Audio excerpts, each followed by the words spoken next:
Eng dang reng don lova lai tual kalen lai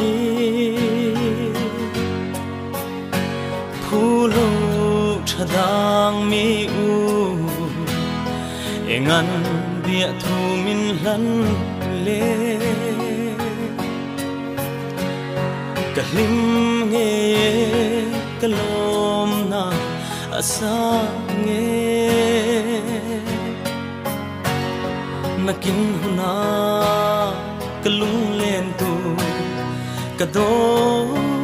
halove kaliam tang e o mong cha dam takin le ichun le suang duai sang pom nang che mangai na min lan kha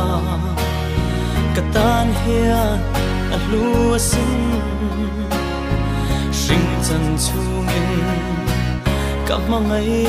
rengang che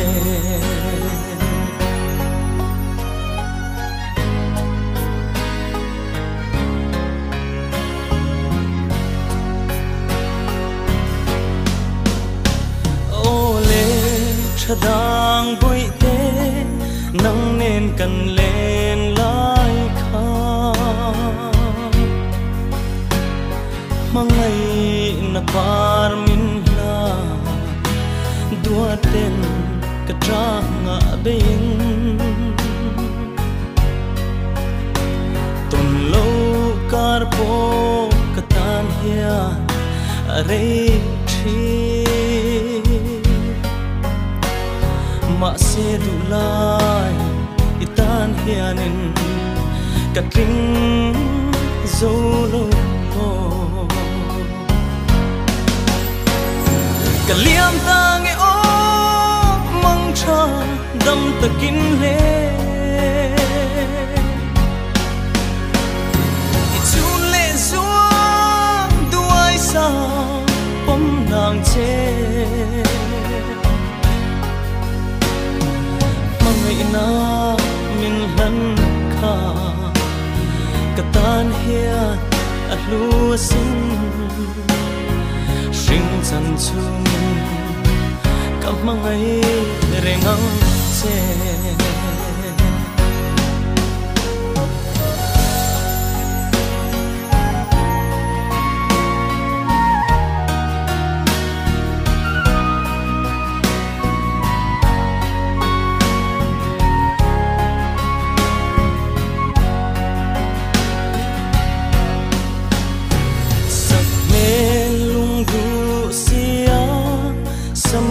kan in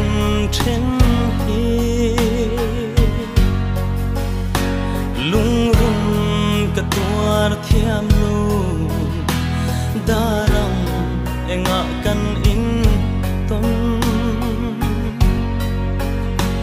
luai thi kanul min hem tu ka tong lo zatlang rel thang ka don thei lo ka ma ngai reng che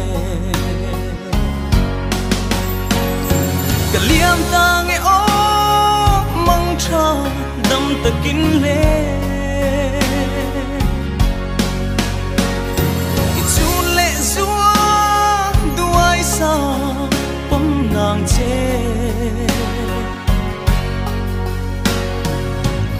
na min lan kha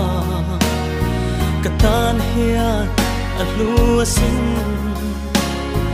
sing chan chu min ka mangai rengang che sing ka chan chu min ka mangai rengang che